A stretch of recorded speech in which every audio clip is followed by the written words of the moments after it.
विकारी शब्द म्हणजे सव्वे. नाम, सर्वनाम, विशेषण, क्रियापद हे विकारी शब्द आहेत. अविकारी शब्द म्हणजेच अव्यय. क्रियाविशेषण अव्यय, शब्दयोगी अव्यय, केवल प्रयोगी अव्यय, उभयान्वयी अव्यय हे अविकारी शब्द आहेत. आज आपण विकारी शब्द पाहणार आहोत. नमस्कार, मी विराज भूषण शिंदे. मी आज नाम आहे. नामाची व्याख्या एखाद्या सजीव, निर्जीव, दृश्य, अदृश्य वस्तू जे ठेवलेले नाम असते त्याला नाम असे म्हणतात. उदाहरण नदी, नाले, शहर. नामाचे 3 प्रकार पडतात: सामान्य नाम, विशेष नाम व वाहक. नमस्कार, माझे नाव सुमित राजेंद्र कुंभार आहे. मी सामान्य नाम आहे. सामान्य नामाची व्याख्या एकाच जातीतील पदार्थातील समान गुणधर्मामुळे त्या वस्तूला सामान्य नाम असे म्हणतात. उदाहरणार्थ गाव, शाळा.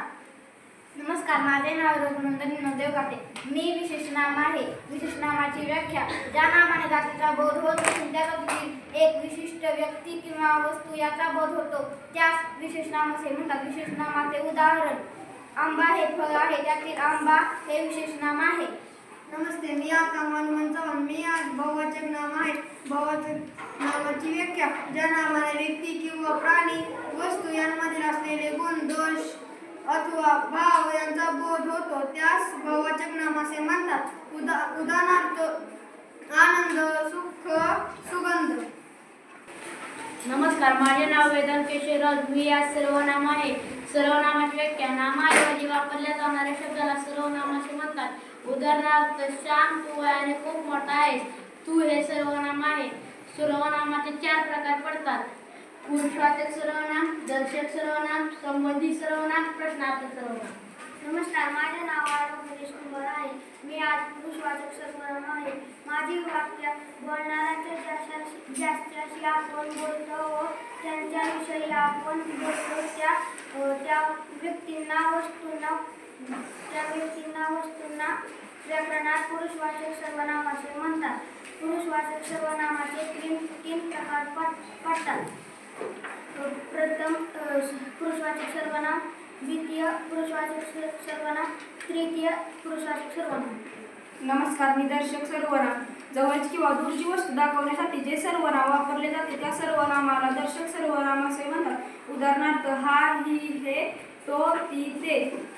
नमस्कार, माझे नाव विद्यार्थी भगत. मी संबंधी सर्वनाम आहे. माझी व्याख्या वाक्यात पुढे नंतर येणाऱ्या दर्शक सर्वनामाशी संबंध दाखवणाऱ्या सर्वनामाला संबंधी सर्वनाम असे म्हणतात. उदाहरणार्थ जो तळे लागतो तो पाणी टाकतो. नमस्कार, माझे नाव तन्मय सत्यवान आठवले आहे. मी आज प्रश्नार्थक सर्वनाम आहे. उदाहरणार्थ माझी व्याख्या ज्या वाक्यात प्रश्न विचारलेला असतो त्याला प्रश्नार्थक सर्वनाम म्हणतात. उदाहरणार्थ विनूचे घर कुठे होते. नमस्कार, माझे नाव वेदांत लकडे. मी आज विशेषण आहे. विशेषणाची व्याख्या नामाबद्दल विशेष माहिती सांगणाऱ्या शब्दाला विशेषण असे म्हणतात. उदाहरणार्थ काळा, कवळा. विशेषणाचे 3 प्रकार पडतात: गुणवाचक विशेषण, शब्दवाचक विशेषण व सार्वनामिक विशेषण. ही आहे गुणवाचक विशेषण. ज्या विशेषणाच्या योगाने नामाच्या कोणत्याही प्रकारचा गुण किंवा विशेष दाखविला जातो त्यास गुणवाचक विशेषण असे म्हणतात. उदाहरणार्थ आंबट बोरे. बोराचे गुणधर्म आंबट आहे. नमस्कार, माझे नाव अमोल कदम. मी आज संख्यावाचक विशेषण आहे. माझी व्याख्या ज्या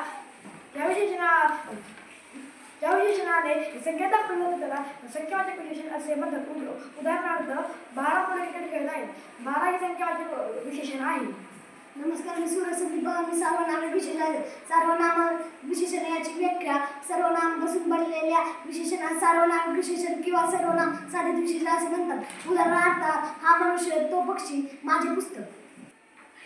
माझे नाव सई विकास चौधरी आहे. मी क्रियापद आहे. वाक्यात अर्थपूर्ण शेवट करणाऱ्या क्रियावाचक शब्दांना क्रियापद असे म्हणतात. उदाहरणार्थ मे महिन्याची सुट्टी संपली होती. क्रियापदचे 4 प्रकार पडतात: सकर्मक क्रियापद, आकर्मक क्रियापद, संयुक्त क्रियापद, सहाय्यक क्रियापद. माझे नाव पलक जरांगे. मी आहे सकर्मक क्रियापद. ज्या वाक्यात कर्म असते त्या क्रियापदांना सकर्मक क्रियापद असे म्हणतात. उदाहरणार्थ तेरेस फुटबॉल खेळतो. नमस्कार, माझे नाव कल्याणी महेश माने. मी आज अकर्मक क्रियापद आहे. ज्या वाक्यात कर्म नसते अशा क्रियापदांना अकर्मक क्रियापद असे म्हणतात. उदाहरणार्थ जोसेफ रस्त्यात पडला. नमस्कार, माझे नाव स्वरा पवार. मी संयुक्त क्रियापद आहे. ज्या धातुसाधिक व सहाय्यक क्रियापद मिळून संयुक्त क्रियापद बनते. उदाहरणार्थ क्रीडांगणावर मुले खेळू लागली. नमस्कार, मी समृद्धी गाडवे. मी सहाय्यक क्रियापद आहे. जेव्हा धातू साधित व क्रियापद हे दोन्हीही मिळून एकच क्रियेचा बोध होतो तेव्हा धातू साधिताला मदत करायला क्रियापदाला सहाय्यक क्रियापद असे म्हणतात. उदाहरणार्थ मीना वाचत आहे. वाचत आहे हा सहाय्यक क्रियापद आहे.